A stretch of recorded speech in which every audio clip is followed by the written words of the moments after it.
The next slide. Yeah. Okay, all right. Well, welcome everyone. Thanks for coming. So this is a presentation from the Education and Small States Research Group, which will be introduced in a minute. But welcome to the conference and thanks for attending this session. I'll just go through a couple of slides. Next one, Shimi. Just to point out, you know, if you haven't been to other sessions, that there's a membership drive on, and there's you can get more information about that on the website. And the next one, Jimmy. all right, and then there's a feedback form because, you know, we had to make up this, how the structure of this conference given all the pandemic situation. So we'd really like your feedback in the event we're planning something similar to this next year. And now I will hand over to Michael Crossley, Professor Michael Crossley, who will do an introduction to, oh, is this me? No. So we've got presenters from the Maldives who will talk about the COVID situation in the Maldives, but with reference to the Maldives as a small island developing state. So we've got a number of different perspectives to consider. And moving on to the next slide. I will now introduce Professor Michael Crossley. We were lucky enough to have him in Melbourne earlier in the year. So now we're meeting through Zoom from 3 different countries. Over to you, Michael. Okay, I won't be taking up too much time, but really it's a pleasure to be here and to introduce this group of people. As Rhonda said, I was in Melbourne and led a day of activities for OCIES in March, and that was Friday, March the 13th. The last day the University of Melbourne was open before the first lockdown in Australia. So we were really lucky to be able to have that event. So in a way, this follows up from that, and it follows discussions within our Education in Small States research group here in the University of Bristol, but also networked around the world, and conversations with people in OCIES and in our Small States research group to see if we could make a contribution collectively with our Maldives colleagues to this, what's rather a special festival for the OCIES in COVID year 2020. Two of the presenters, that's Aminath Muna and Aminath Shiyama, are doctoral graduates of the University of Bristol, and they are continuing to help us run and lead our Education in Small States research group.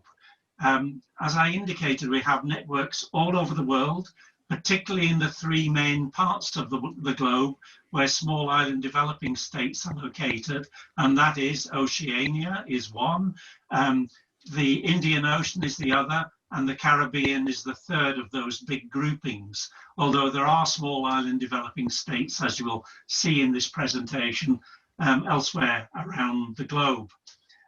It's the 26th year this year, 2020, that we've been running this Education in Small States research group here in Bristol. And you can see on the slide that's on the screen at the moment, we have a website you can look at if you want to see some of the activities and some of the members and the things that we're involved in.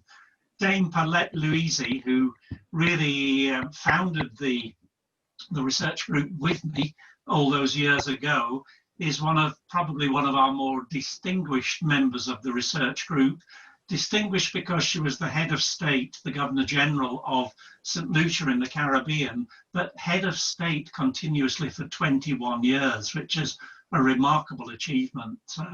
And you'll see connections to Dame Paulette's work, and she still writes and publishes with us within the group. What else do I want to say? That the central principles and philosophy of the group really is learning from. The big word is that small word, from small states worldwide. In this case, that smaller group of small island developing states. But the principles still hold strong, and these were sort of founded with working with people such as Paulette all those years ago. It was a feeling that the voices of those states that we are working with need to be heard more powerfully on the international stage, that the international community have a great deal to learn from small island developing states, from small states and communities worldwide. And so it's in that spirit that this session has been put together. In this case, looking forward to learning how COVID-19 has impacted on the nation of the Maldives, and also how the Maldives have responded to that and what that means for education and the nature in the future. So that's really all I want to say, but I've been really pleased to work with all the members of this presentation and this group today, and I'm handing over now to Aminath Muna, Dr. Muna. Thank you, Muna. Thank you, Professor Michael Crossley, and thank you, Dr. Rhonda DeVos. I would like to thank Michael and Tara from ESSRG Group for leading and guiding us in organizing this event. And thank you, Rhonda, for this opportunity. My co-partner, Shyama, and I would also like to thank our colleagues, Wasima, Shafiga, Badura, and Zahra, for working collaboratively with us from different parts of the world. Today, we are here to share the experience during COVID-19 pandemic in relation to small states, with special reference to the Maldives, to the situation in the Maldives. Shimi, next, please. As Prime Minister of Barbados, Honorable Mia Motley points, the most sensitive to dysfunction in the international order are the small island developing states. Next. Small states have proven resilient, responding rapidly by closing down borders, imposing strict isolation strategies, and offering quarantine facilities. In the Maldives, quarantine facilities to accommodate 4,000 patients and isolation facilities for another 2,000 patients were set up.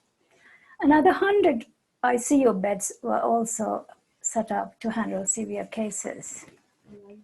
Next, please, Sydney. Let us look at what measures were taken by the Caribbean. The Caribbean small states implemented a series of measures to contain, mitigate, and prevent the spread of coronavirus.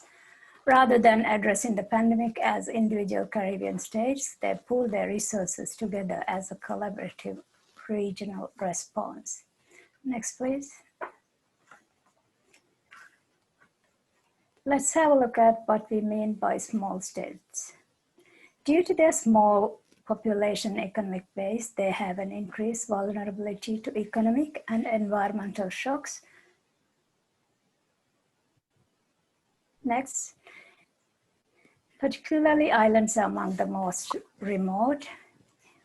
Greater vulnerability to exogenous shocks. Here I would like to mention the triple disaster that hit the Caribbean. While they were struggling with the pandemic and the economic downturn, they were also hit by a large-scale hurricane and storm. However, SIDS have demonstrated their strengths in resilience against these challenges and in collectively raising their voices and at international platforms to address these. They demonstrated a stronger social dimension of sustainability, resilience, and adaptability. They are more aware of the importance of their strong culture, social institutions, and networks in influencing development outcomes. This is just to show how widespread the small states are. 32 of the world's 42 small states are in the Commonwealth. Commonwealth has long been recognized as a champion of the small states. Commonwealth has been at the forefront of policy research and advocacy for small states for over 4 decades. We are now going to have a look at the COVID numbers in the small states. They have managed to keep their numbers low. Small states combined, the total population is 71 million, with 1 million confirmed cases and 15,000 deaths as of 15th November 2020. Let's have a look at a more developed country with a similar population. Let's say France. France has a population of 64 million with 1.9 million confirmed cases and 44,000 deaths, which is 3 times more deaths than small states combined. Next, please. The small states expected an extraordinarily high fatality rate to arise from the pandemic. However, the small states turned out to be some of the safest places with relatively low death rates. World Bank states real GDP in small states is projected to contract by double digits in 2020. Even though the spread of COVID-19 has been kept under control in many states, the economic and social impact is excruciating. Most of the small island developing states depend on tourism. In Fiji alone, 279 hotels and resorts have closed and more than 25,000 people have lost their jobs. Next, in the Bahamas, in the Maldives, approximately 22,000 local resort employees were affected. With the inclusion of foreign employees, the number increases to 45,000. In addition, a large number of employees working for third-party service providers were also affected. From now, I would like to hand over the presentation to Shyama to continue. Thank you, Shyama. Thank you, Mona, for the overview of small states and the COVID situation in these countries. So we bring that back to look at the situation in the Maldives, and the Ministry of Education in May has identified that there's a twin shock whereby there's going to be an economic recession together with the effects from the COVID, and they have identified there's going to be huge impacts on the education system. So we need to stand up, we need to counteract these measures and to do something about that. So with that in mind, the aim of this session is that we're going to examine the challenges facing the education system in the Maldives, thereby to see what are the ways in which we can act on whereby we don't compromise the SDG 4, which is about quality of education. So another aim that we have is we also wanted to identify the impacts on and the responses of school principals, teachers, parents, and students, because these are key stakeholders of the education system, and how they are responding to the pandemic with relation to how the schooling has changed in the country. And by doing so, we are also wanting to collectively document these challenges to identify what are the ways in which school education is headed in the future for the Maldives, and what can other countries, especially small states, learn from this experience. And just again, to bring it to the Maldives situation, to sort of highlight what had happened, what has transpired in this timeline of the COVID, I think it would be helpful if I give you an overview.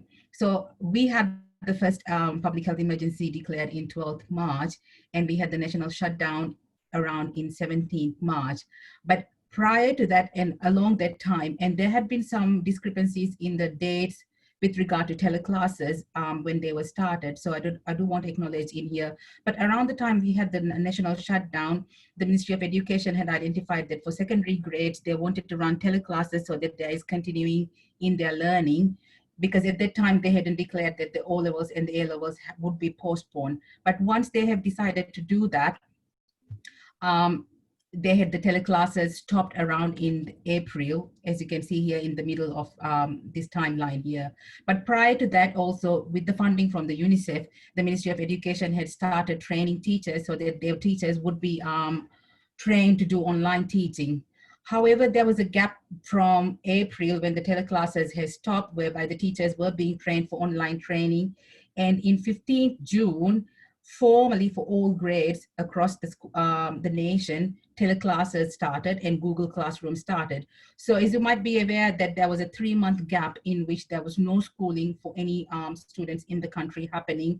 And it could be said that this is the time in which, you know, we were planning for that, whereby in May, there was an education response plan developed by the Ministry of Education. And this is quite a significant document, which we would be coming back to when we were presenting the findings from the individual components of the research. So we will be calling this as the ERP.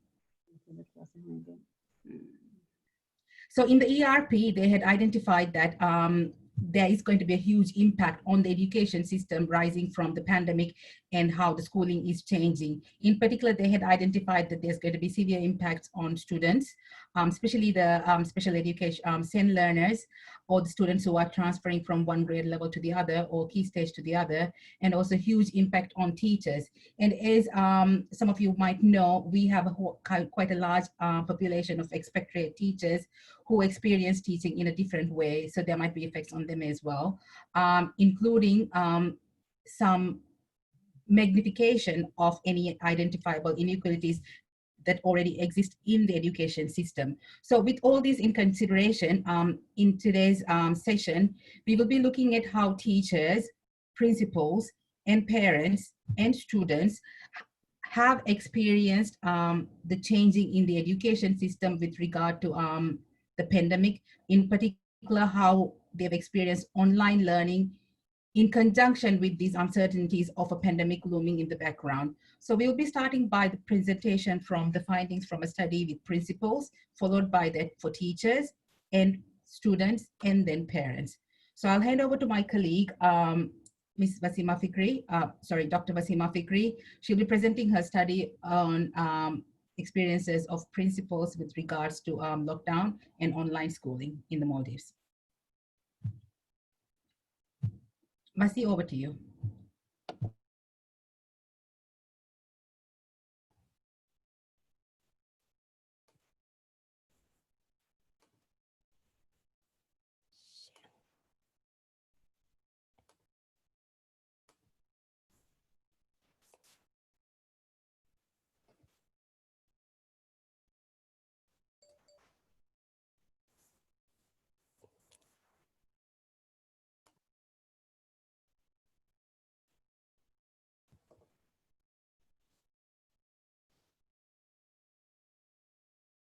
Hello. Hi.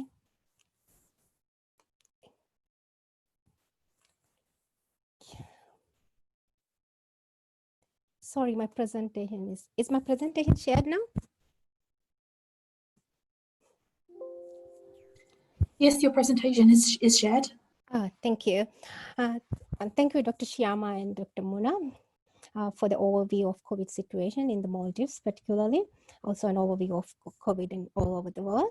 In this presentation, it will be perception of school leaders towards school closure across the Maldives during COVID-19. Before proceeding with the presentation, here is a little background of the study.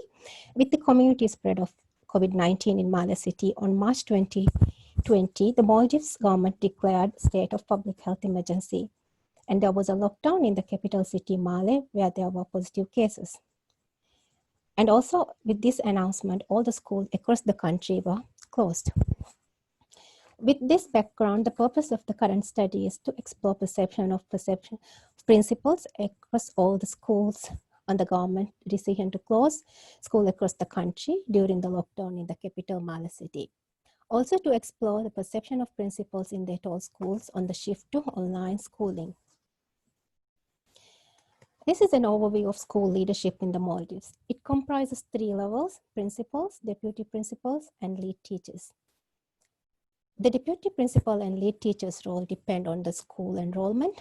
Maldives schools are really small. Average school size is less than 300. Hence, there were no deputy principal in most of the school. However, lead teachers are there in every school according to the student ratio. The roles and responsibility of the principals are both instructional and management tasks. For example, principal ensure quality teaching and learning environment exists in school, which is an instructional leadership task. At the same time, the principal also manages school property and finance according to the rules and regulations of the Maldives. Here is the design of this study. It is a qualitative study where 7 principals from the school all over the country were chosen for this study. And the data collection tool used was open-ended questionnaire with follow-up interviews. And in analysis, inductive process was used with content analysis. Central themes were identified. Here is the characteristics of the sample school. The schools are labeled A to G, and it is selected, as I mentioned before, with the maximum variance sampling.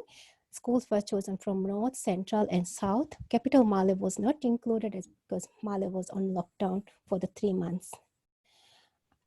School enrollment in these schools varies between 100 to 200 students to 800 to 900 students. And the school also caters for grade 1 to 10 and 1 to 12.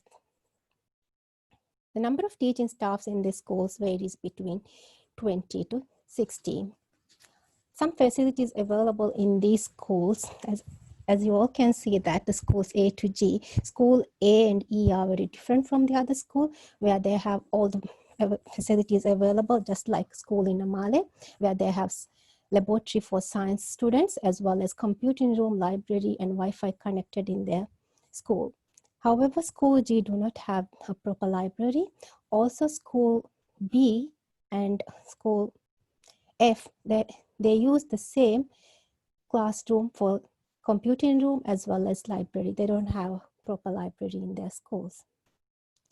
With these facilities, the finding of the study with these various characteristics are very different.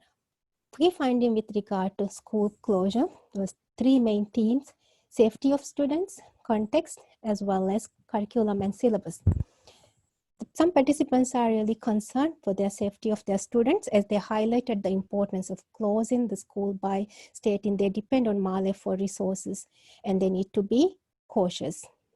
Simultaneously, some participants felt that they were quite safe to have face-to-face classes, as the island contextual realities were very different from Malé. Also, another view of some participants was that schools should be closed simultaneously for all the schools, as they follow same curriculum, textbook, and examinations. And shifting to online classes, the participants were really concerned with the preparedness and availability of resources. In some at all schools, teachers may not have proper knowledge and experience to teach online in such a short notice. A sudden change in teaching method may create anxiousness, which may hinder teachers' performance. Hence, the participant felt that contextual realities of the school at all schools were not fully considered. Online teaching in the school also challenging, as the internet availability and the connection speed in the remote islands were limited.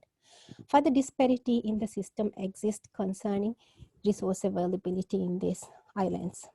The key finding with regard to SOP was that it was not discussed with all the school leaders, and lack of involvement in the preparation stage was another thing noticed by the participants. The involvement of all the stakeholders is crucial in making effective decisions.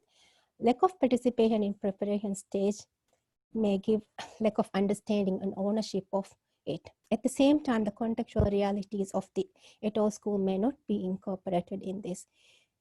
Hence, with the proper consultation of different schools, the outcome of the decision could have been more fruitful. And when coming to impact of learning, participants has highlighted as limited learner engagement. Due to that, there's lack of engagement, which decreases motivation for learning. From teacher side, there may be difficulties in coping and adapting the new teaching style, which leads to frustration. Overall, there may be a negative impact on students and teachers' mental health and well-being. In conclusion, it could be suggested that in a policy enactment, the school contextual reality should be considered. School differs in their context, such as situated, material, professional, and external context. At the same time, the stakeholders' involvement is important. When decisions are made without involving stakeholders, it may be challenging to implement these decisions. Hence, a participatory decision-making where the school leaders who understand the school context is involved could be more effective than a centrally made decision. Thank you.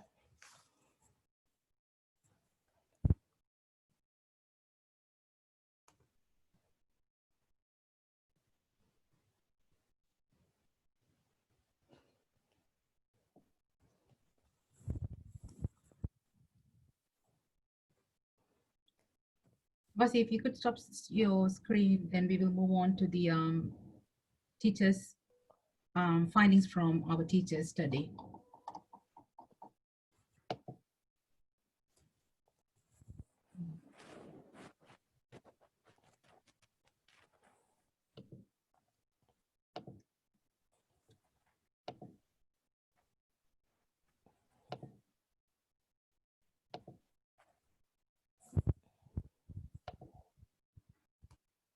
Just bear with me until I get the screen on, presentation on the screen here.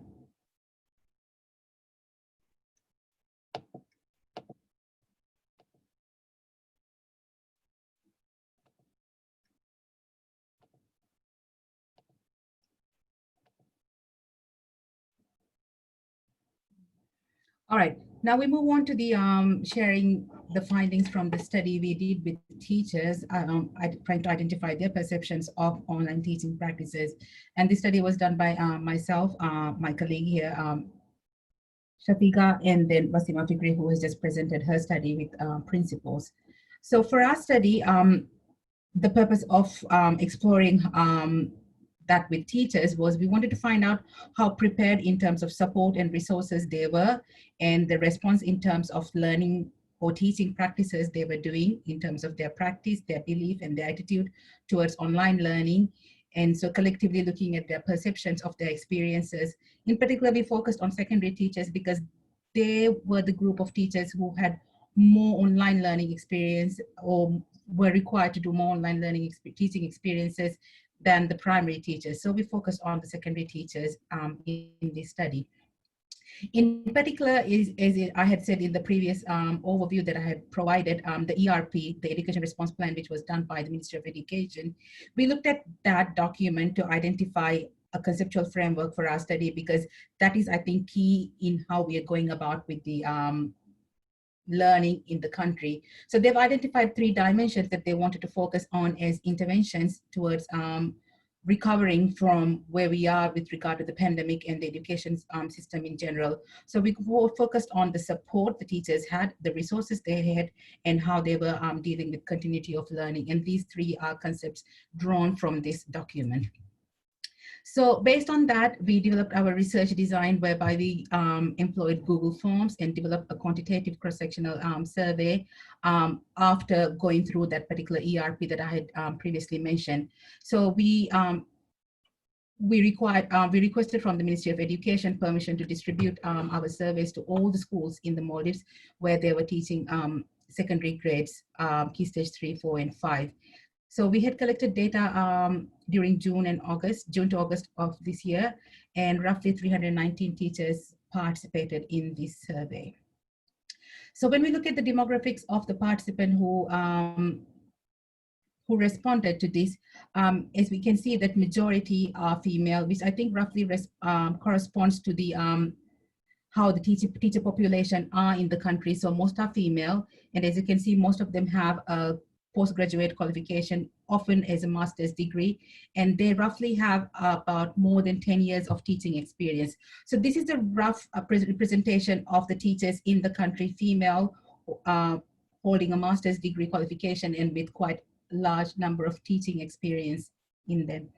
So when we look at the support the teachers had, schools had provided online teaching, and we asked the teachers if they were happy, or if they got any online teaching professional development.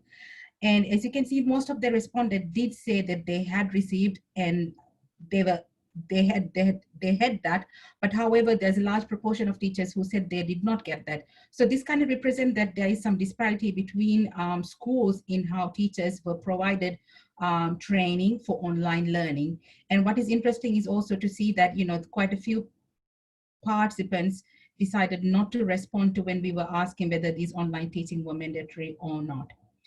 From here, I will move on to support in terms of perceptions of the training that they had, and this will be followed on from by my colleague Shafika. Thank you, Dr. Shyama.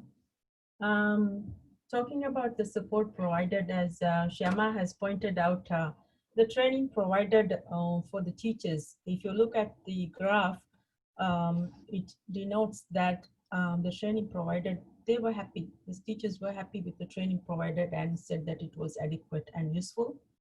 And looking at the time given to prepare for the online teaching, most teachers have said they were given 1 to 3 days.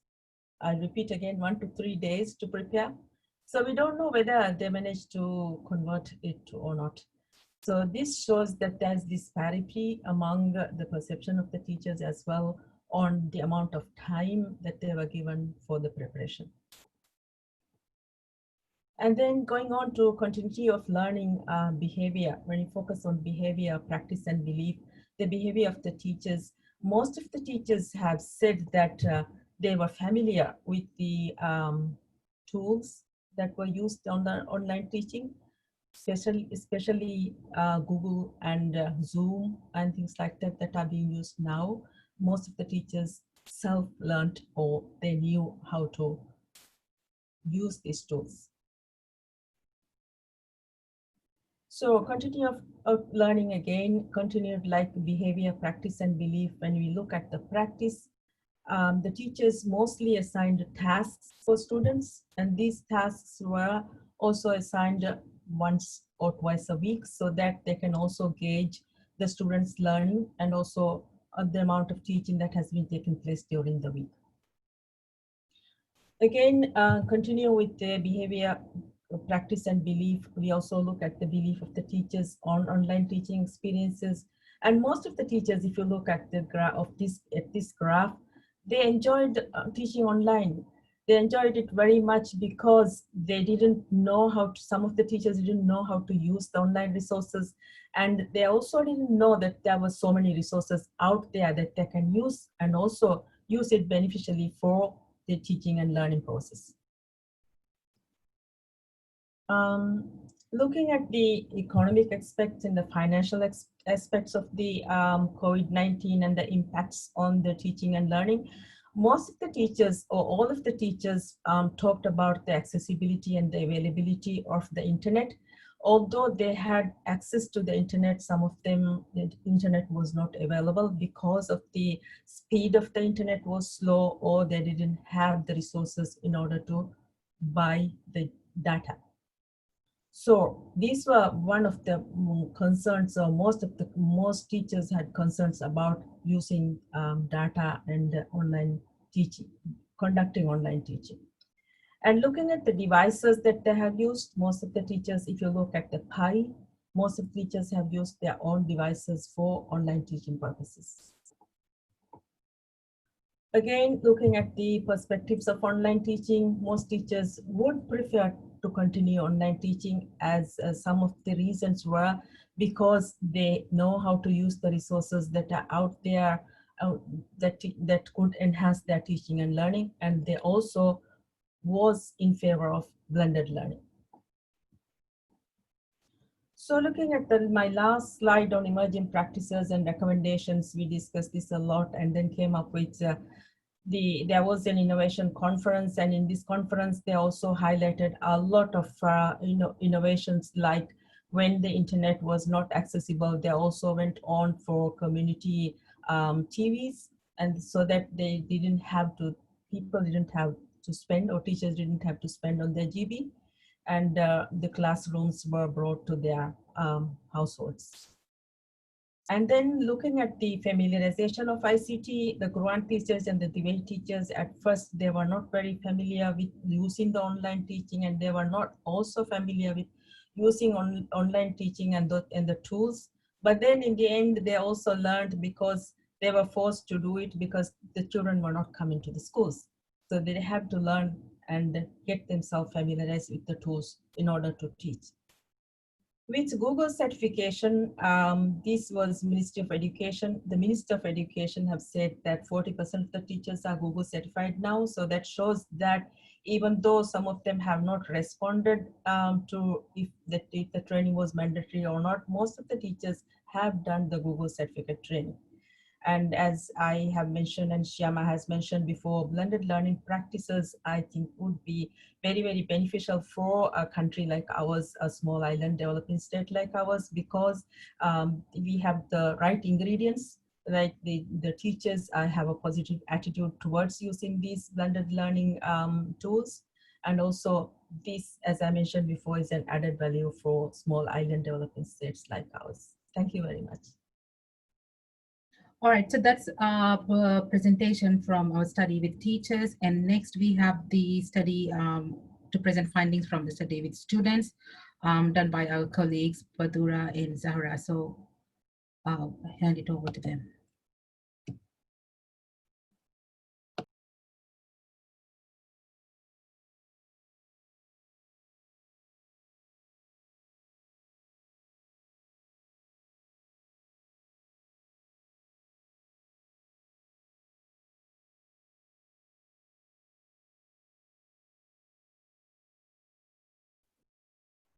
Okay, thank you, Shyama. Now we'll continue with our findings on continuity of learning, online learning experiences of Maldivian students during COVID-19. Can you move? So data for this study was collected by myself, Padura, and then my colleagues Zahura and Dr. Wasima. The purpose of our study is to explore online learning experiences of students during COVID-19 in the Maldives. And also we aim to contribute towards improving online teaching and learning experiences of Maldivian students in the future. Can you go back? So we collected data through a mixed method study. We used both quantitative and qualitative approaches. An open-ended questionnaire in the form of a Google form was sent to all the students across the Maldives from years 7 to 12 in November. And we targeted the whole country, all the islands, and the capital Male. So in terms of key stages, our students ranged in key stages from 3 to 5. They are in grades 7 to 12, and their ages are like between 12 and 19 years. At the moment, in the Maldives, the student population for this category is 19,943, but we received 7,568 Google Forms back. So that's like 38%. We are happy with the response because it was quite a short period of time that we got to collect data. And then, yeah, we are really acknowledge the schools and students' response to this. And among these participants, we also had students with special education needs that represented 2.3% of the students. Our data also includes students from both private and government schools. Among the students with special education needs, there were different categories that students identified them as being as special education needs students, and the majority was behavior, emotional, and social disabilities. And then there were also children with visually impairment, dyscalculia, autism, dysgraphia, cerebral palsy. So you can see that there are a variety of special education needs across these students. Some of those also identified them as students with other difficulties such as health problems. Now I'll hand over to my friend Zahra to proceed with the findings.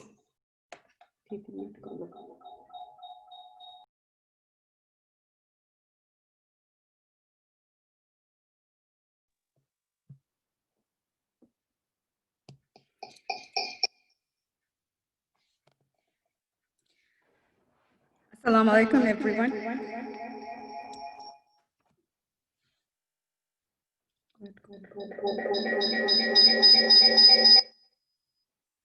Assalamu alaikum, everyone. Thank you, Bado.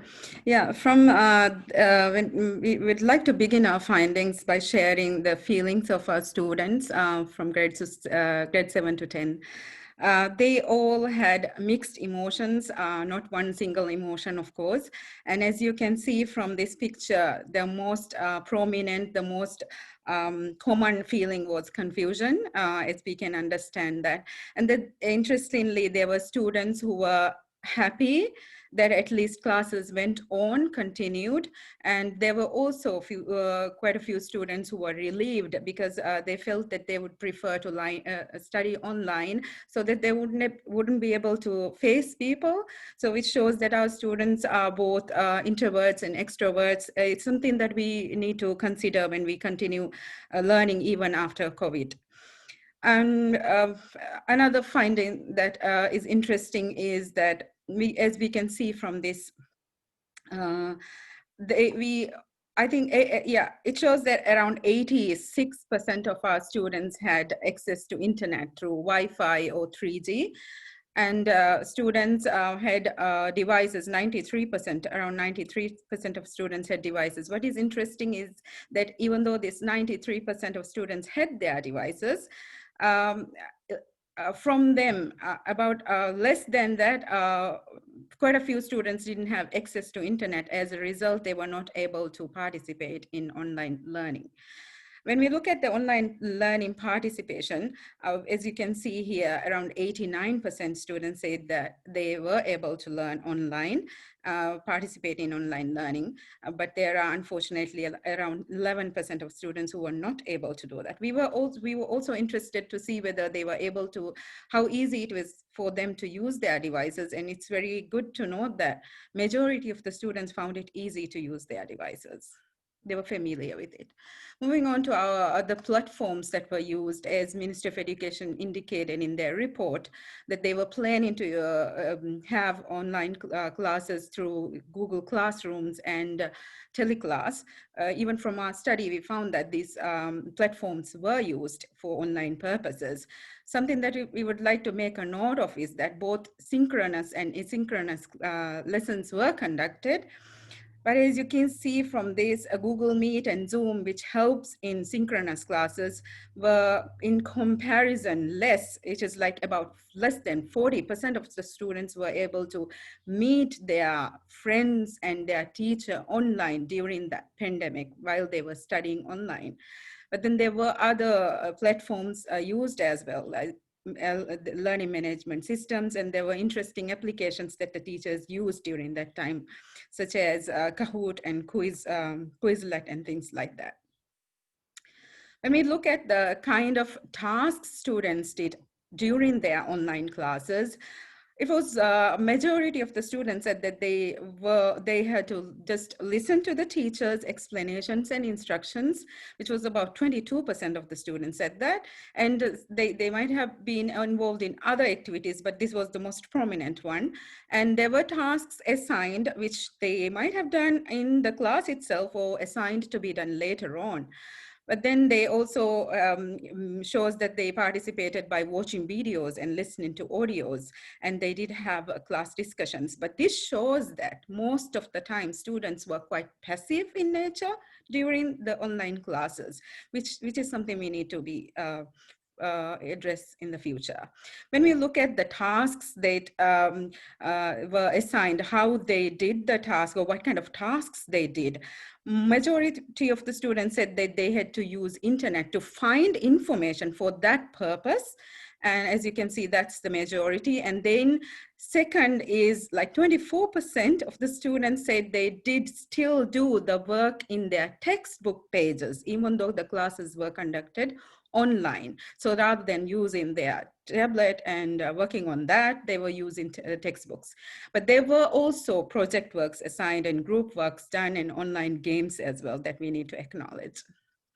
When we look at the tasks where it was done, it was interesting for us to find this.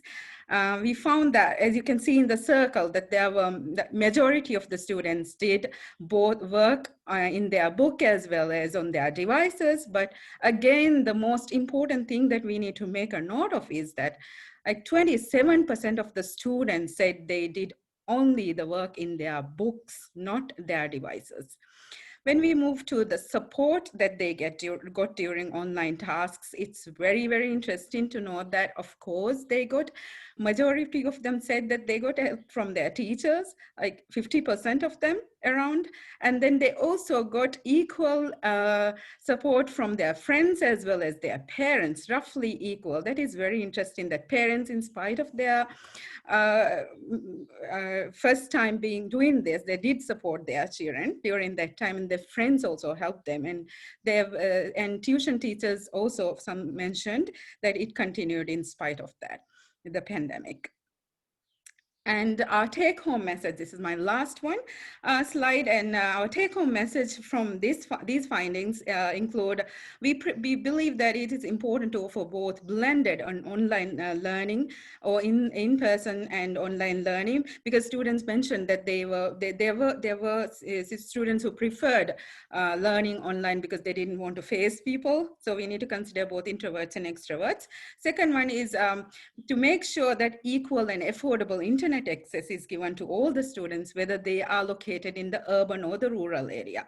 And then another one is that we need to provide our students, the tablets were given to students and teachers a few years back, but it wasn't continued. So it's important to continue doing that in a feasible and sustainable manner. And fourth one is about synchronous classes. I think it's very important to have synchronous classes regularly on a weekly basis, at least once a week, so that they are in touch with their friends and teacher. Fifth one is the student-centered approaches. I think rather than being passive learners, we need to find ways to make them actively engaged in the lesson, even though it is online classes.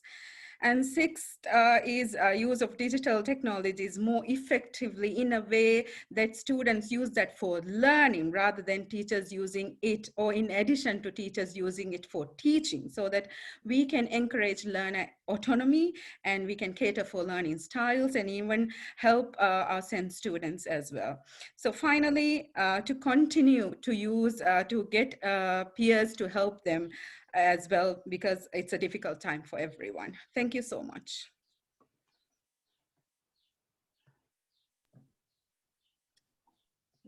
Thank you, Zaho, for that. And I think we'll move on to the final presentation, which will be done by myself and Muna. This is sharing the findings from our study with Terry. So if you could just bear with me until I bring it on my screen. Thank you, Shime.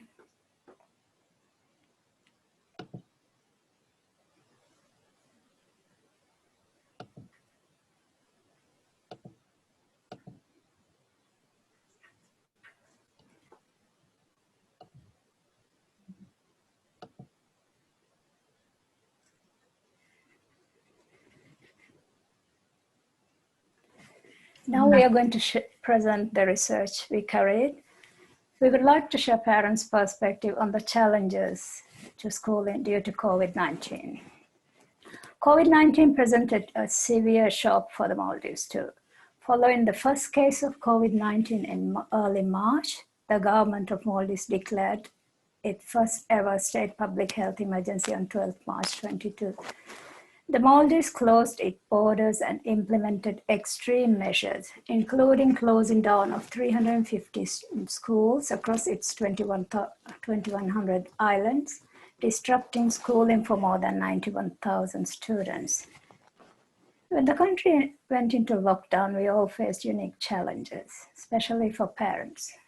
Parents became teachers, and parents were overnight. They became parents as well as teachers overnight. Shimi. Parents previously had no role in teaching before they took the responsibility of teaching, assessing, and reporting back their children's educational activities, which in normal circumstances is the role of the teacher. While attending to household work, parents also had to make time for their children to join online classes, support them, monitor their activities, and also act as technical support assistants. Research purpose and aims. Our research purpose and aim were to identify parents' perceptions of how prepared the education sector was for such a change, explore how learning is taking place in the current situation, identify how parents are coping with the online schooling during the pandemic. Shimi, can you? Thank you. To have a better understanding, we examined the ERP rolled out by the Ministry of Education. Main areas of the ERP included early interventions, established a COVID-19 education response team, and issued an SOP for all schools on procedures and instructions on hand washing. They also provided teleclasses and maintained safety measures like lack of physical space in disadvantaged schools. They also mentioned worsening of quality of education. It also addressed the financial impact that the approved budget has been reduced now. And also they have given scenarios on reopening schools, Shimei, whether schools should be opened or closed until the end of the year or not. We wanted to identify the impact on parents during COVID-19 pandemic. We identified few variables and relationships between the key context factors by resources like the resources, time, teaching, learning support, and online schooling. We look at key context factors like how the government, school, parents were impacted through preparedness, impact on learning and teaching, how parents coped.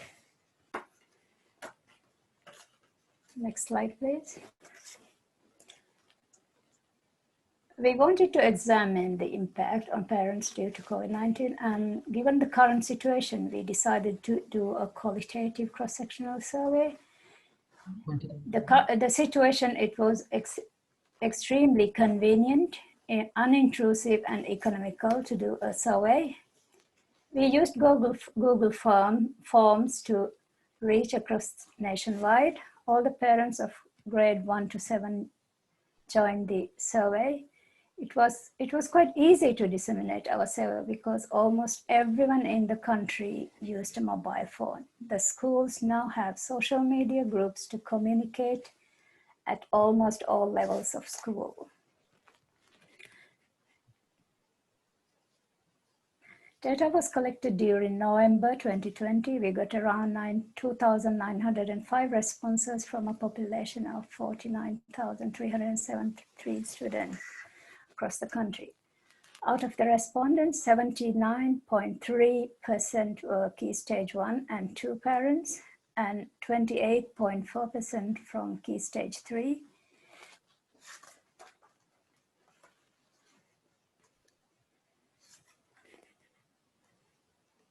We would like to share some geography now. We received responses from all the provinces identified. We received 59.8% responses from the Malé area, which was the most populated.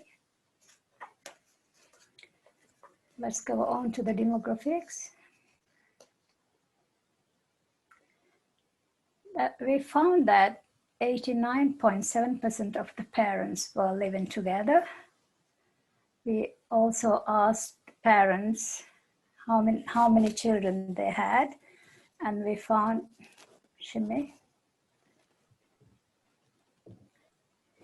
and we also asked number of children they had, and 84.1% of parents had 2 or more children. We found that 87.7% were mothers who were responding to our survey. We also asked about monthly household income, and we found out that 80.2% of the parents got below average monthly household income, which was like 26,395. We got this data from the Household Income and Expenditure Survey 2016. And from here, I would like to hand over to Shyama to continue the rest of the slides. Thank you, Mona, for that. So I'll be sharing some findings from this study, and like most of my colleagues' studies, I would like to acknowledge that these are just preliminary findings of our studies. Yes. And we're going to be continuing with more analytical findings, but we wanted to share it here so that we can come up with a discussion, and if this situation is happening as we speak, it would be helpful to share these findings with kind of an audience. So from our participants, the parents, we wanted to identify their perceptions of how they themselves were prepared, how they were thinking about the school's preparedness and the government's preparedness. And as you can see from this graph, that there's an overall sense that there is a limited amount of preparation on all these levels. However, we are also happy to see that there is also quite a significant proportion of parents who felt that at all these levels, there is an adequate level of preparedness for online teaching that is happening. But this is also alarming to just identify that 6.1% parents has identified that by the time we did this survey, which was around in November, their children were still unable to join online classes. And this is quite an alarming proportion of the parents who are identifying this. So there is implication for their learning, the students' learning as well. We also wanted to find out the impact on learning, especially to do with learning and resources from the perspective of parents. And they had identified, so there were 4 key themes we'll be talking about in this aspect here. One of them is time. So from the parents' perspective, we wanted to find out the time their children were spending on online learning or learning in general. And about 90% of the parents identified that their children were spending about 30 minutes to 2 hours on online schooling, which is quite a small percentage of the time that they would spend in compared to the face-to-face classes that they would be spending on. We also asked the parents about the space where the children were doing their studies, especially the online classrooms. And about 65% of the parents had said that their children were using shared spaces such as living rooms, kitchen, and other similar shared spaces in the household to do online classrooms. And we also asked the parents about the type of devices their children were using, and about 71%,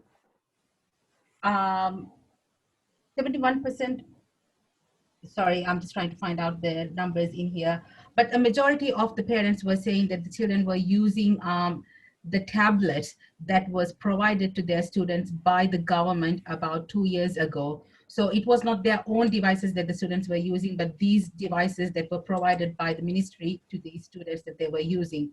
We also asked the parents about the availability of the internet because, of course, the medium of instruction was happening through via online. And quite a large proportion of the parents had identified that the ministry provided all the government schools with the students with 5 GB of data per month. However, the parents did appreciate that, but they were saying that despite having this data, 5 GB of data is not enough for online schooling for a month. And also having that data, it was quite slow as well. So parents had issues with the availability of internet for their students for their children for online learning. We also asked the parents about the mode of schooling that they preferred, and quite a large proportion, as you can see, 61.9% of the parents who responded to our survey said they still want their children to go to traditional face-to-face schooling. We also asked the parents about the support that they had from school and other forms of networks that they had. And parents' feelings were about to do with the fears that they had about their children, and saying that I'm afraid my child will not do well in her online schooling. And they also had issues with not knowing how to support their children with their online schooling. And also they had issues with not knowing how to support and when to support their children in their online learning. We also asked about we provided a few statements for the parents in how they were coping with providing support to their children when they're doing their online learning. And similar issues were also identified. So they said, I'm afraid my child will not do well in her online schooling. Parents said, I want to, but do not have the time to sit with my children during their online classrooms. Parents said, I feel overwhelmed, stressed, and confused to balance my work, my personal life, raising children while trying to support my child with their online learning. And the parents were also concerned about their children's emotional and behavioral problems, saying that these things might have increased from before. And also there was this issue, as we've seen with the demographics, that majority of the parents who responded had more than 2 school-going children. And they had also the issues where both of the children or all the children in the household were needing to go online at the same time. So trying to juggle that was also quite problematic for the parents. So when we summarize these findings, we could see that in terms of preparedness, majority of the parents felt that the government, the schools, themselves were adequately prepared. So there was a sense of lack of or limited preparedness that the parents were dealing with. In terms of learning and resources the parents had, there were collectively we could say the resources were limited for online teaching in terms of device, internet, the time the students were spending on learning or the time that was catered for online learning, and the space the students had to do this learning as well. In terms of support and coping, parents were having feelings of learning loss for their children and inability to, a fear that they might be unable to recover, and also they were reporting limited personal support being provided to them, or just not knowing how to support their children in their learning. So what are some implications? We had just briefly identified some implications. Is that, as we said initially at the beginning of this slide, that there is a change in parents' roles now with regard to their children's schooling, because previously there was no role, but now they are quite involved in children's school learning. They've become teachers themselves. In terms of resources, I think we need to look at how resources are provided, how resources are being utilized, and we need to reimagine how this is being available and also being used in our online schooling as well. And also there's an implication in terms of the support, awareness, and training parents are being provided. So for governments and for schools in supporting parents' role as teachers, we need to rethink about this element as well. So again, just to finish off, some recommendations we would like to highlight in terms of at policy level is that from parents' perspective, because they are concerned about children's learning and not being able to recover, at a policy level, we need to think about, what can we do to retain students in school and how to reduce the digital divide, because there is limited amount of internet access being available. The devices that they are using are what is provided by the school. So how can we attend to these as well? In terms of schooling, again, schools also need to attend to these identify ways in which they can minimize the learning loss of their students, and also attend to how the learning needs of marginalized students. For example, we've said previously there was 6.1% of the students who are still unable to join online classes. So schools need to think of that population as well. So for parents, I think like we've said, the role is changing. So they need a broader and a wider range of collaboration between schools, and parents' involvement in the classroom is changing. It's different than what it used to be. So schools need to, or rather together, we need to establish better collaborations and communications in how parents can provide support to their students in their learning. And I think that ends our presentation for sharing the finding from the parents. Mona, before we move on, do you have anything to add? I think we will combine all these findings and then go on to the summary. And we'll have a talk. Each group can have a talk, or Shrimi, you can give the summary. Let's find the summary. I'm going to stop this slide and move on. Have you got enough time? We need to keep. It's 10:05, so I think we're getting nearly to the end. So it depends whether you want to keep presenting or you want some discussion. We have for 2 more slides, right, Jimmy? We have 2 more slides to present. I think. We could go to discussion, Mona, and then we could bring about those 2 slides on as a closure. Fine. So let's open, because I think everybody is quite tired of listening to our voices. Maybe let's hear other voices. Someone else's voice, right? So if anyone has a question, feel free just to, jump on and ask it. Or if you prefer, you can put the question in the chat and I can put it to the people here. So are there any questions? This is Jeremy with the University of the South Pacific in Suva in Fiji. I think the isolation that seeds have for a long period of time is a result, as you make the comparison, there isn't much transmission in communicable disease. That's happened pre-contact and during contact, also in the early days. Because of its isolation, the Pacific Islands were more or less insulated from communicable diseases such as smallpox or whooping cough that came in when the missionaries and the traders and the others who came around for the first time. So the general isolation also, even though it's a disadvantage of seeds, is also a major advantage because it keeps us away from other places. But in terms of Fiji, the COVID-19 situation is that at the moment, because the community transmission doesn't necessarily exist because they're quarantined in Nadi in the west of the country. But in terms of tourism, that's because it's the biggest industry here. It has been affected, just like many other seeds, possibly, because it has overtaken the sugar industry as the major industry, and that has caused a lot of unemployment here in Fiji. But otherwise, tourism particularly has been badly affected. But I think the general isolation of seeds can be an advantage also in this kind of pandemic. Thanks. Thank you. Thank you, Thank you. Jeremy. Comment. Yeah, and I think we all agree that, you know, we are at an advantage because our remoteness and isolation is to an advantage to us. But there is also knowing that and acknowledging that is quite different, because sometimes we tend to follow the practices done by other countries whereby they've had national lockdowns, but those lockdown measures might not quite be applicable for us because we were managing the cases quite well on our side. But really, Maldives had quite a lot of cases compared to other small states. Isn't that the case? They did, but Yes. they were in isolated islands as well.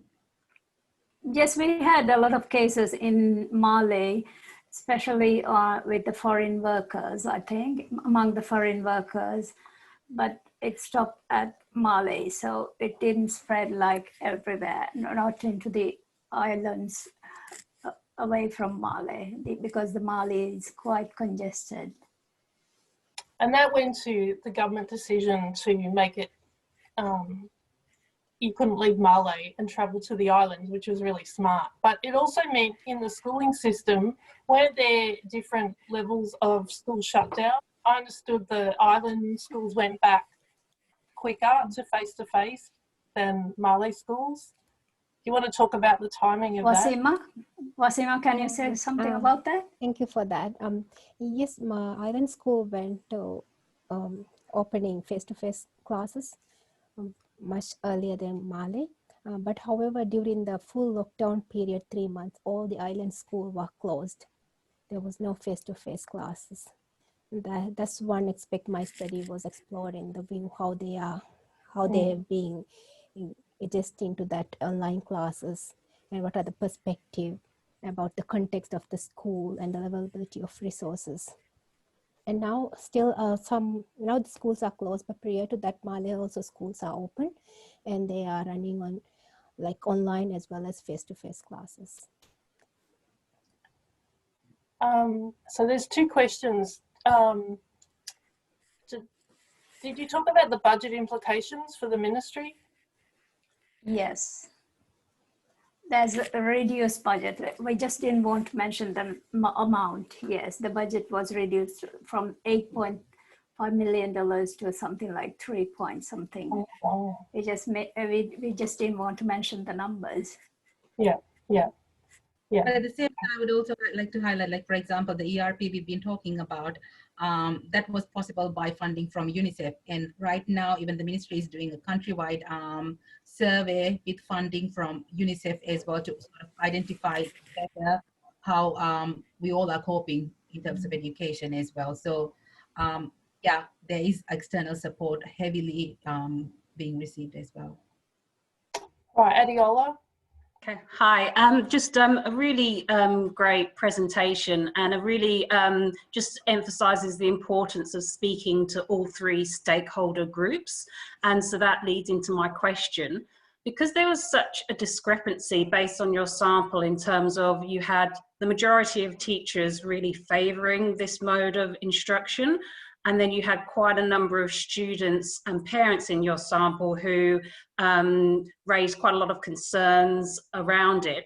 I was just wondering how the ministry or how yourselves were going to communicate that discrepancy to teachers so that they're aware that there's this potential disconnect, at least from your results, between these stakeholder groups.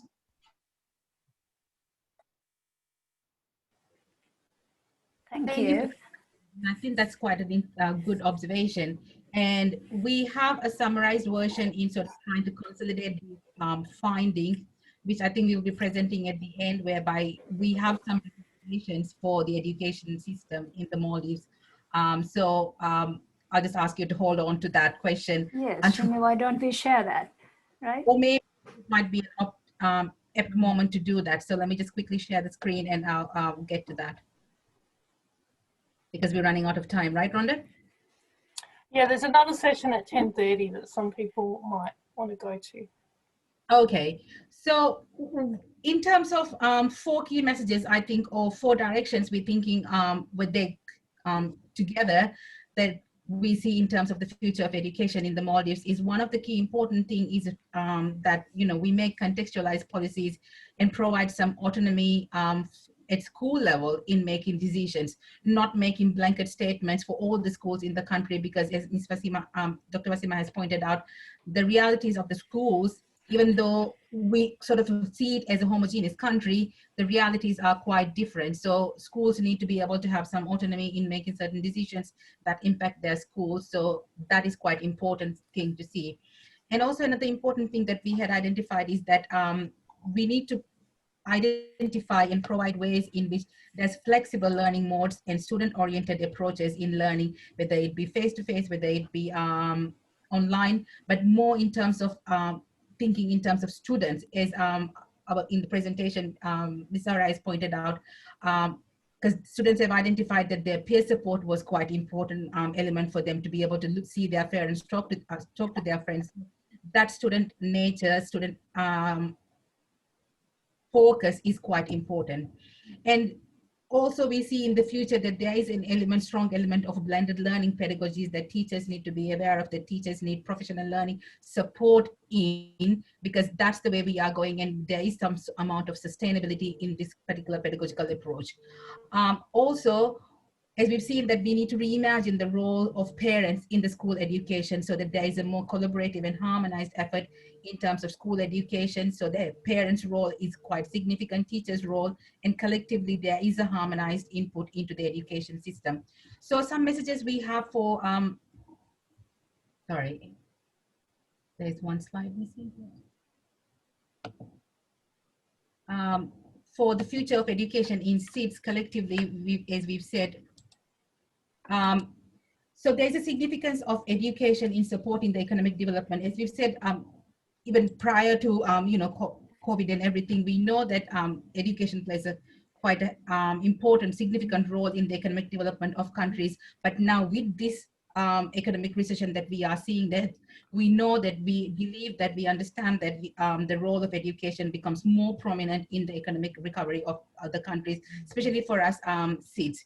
And also there's an increased availability provision of resources, especially in countries like ours.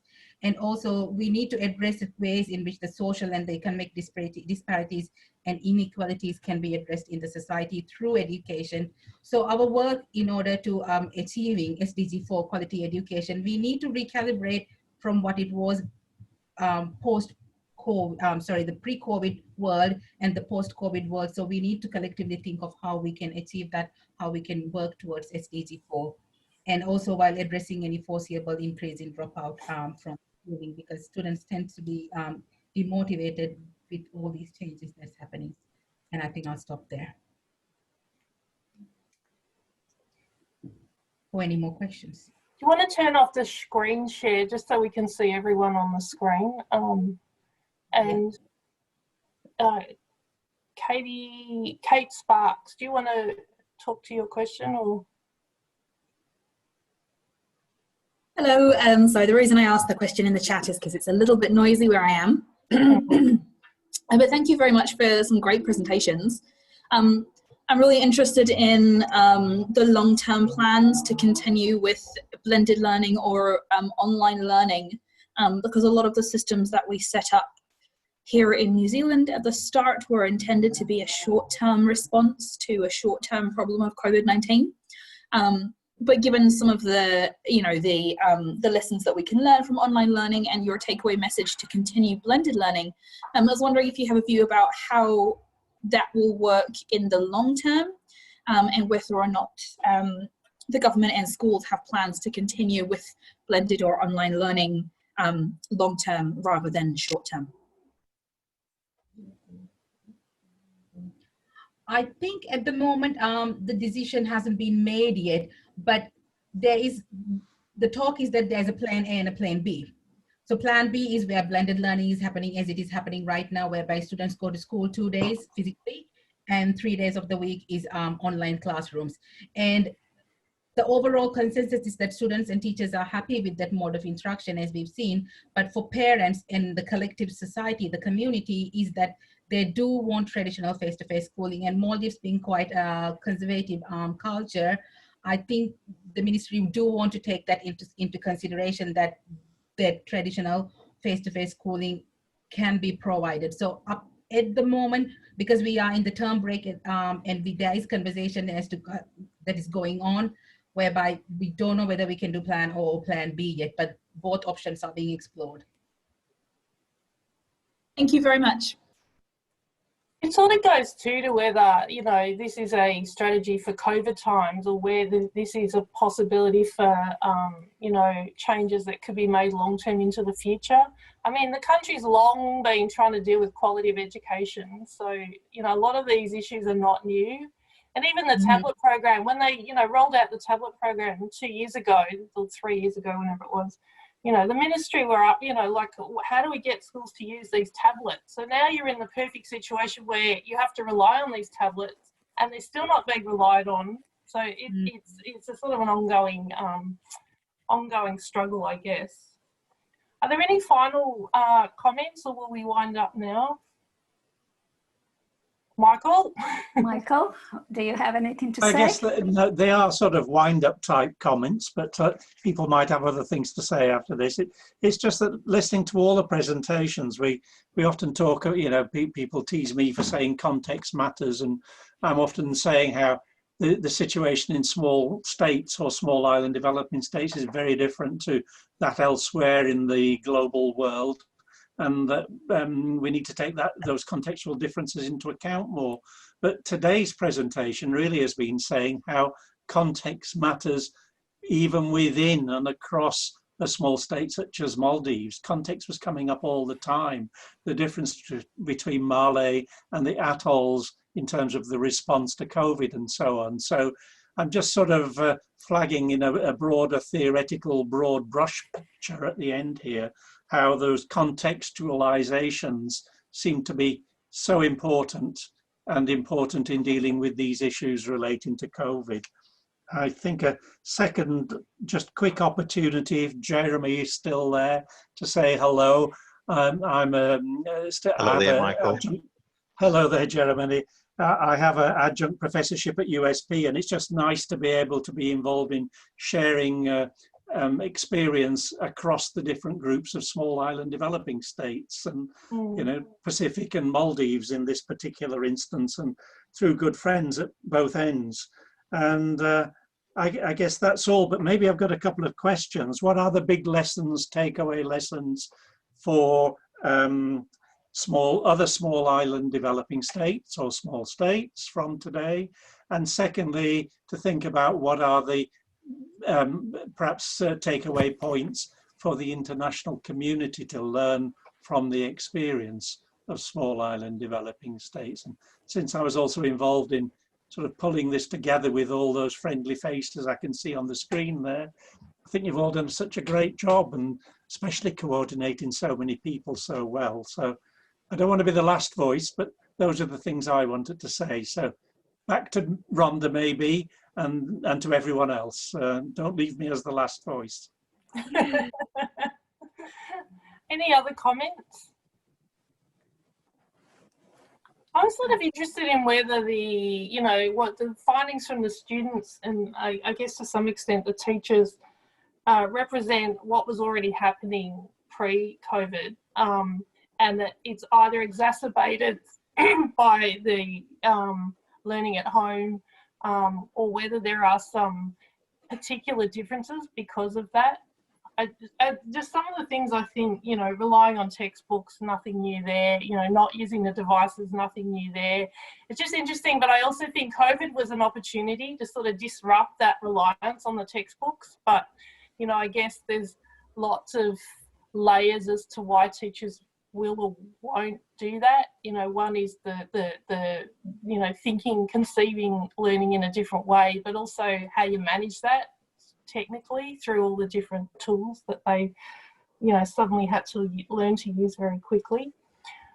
I think we might wrap it up because there might be some people here that want to go to the 10:30 sessions, and it's been quite a long time. That was really wonderful. Thank you very much for your presentations and for joining in OCIES. One thing I didn't do at the beginning, which was if anyone is just coming to this session and no others, if you could pop your name in the chat or your email address so we can maintain contact. But I know I've seen a few faces have been at other sessions, so it might not be necessary. So I could just add a point there. If anyone wants to join our Education in Small States research group, then contact Shimmy with your email address and name and affiliation and so on. And Shimmy's looking after our membership list, and you're welcome to join that and share with the resources and share across different regions, as I was saying before. Yeah, so if anyone here, you just put your name in the chat and I can forward that on to Shimmy. I'll save the chat at the end. Yeah, so thank you very much. And for those interested, we've got a Maldives panel tomorrow where we'll talk about other aspects of the education system. All right, thanks everyone. I'll sign off now. Thank you. Thank you. I think we'll finish that. Thank you all for coming. Thank you. Thank you all.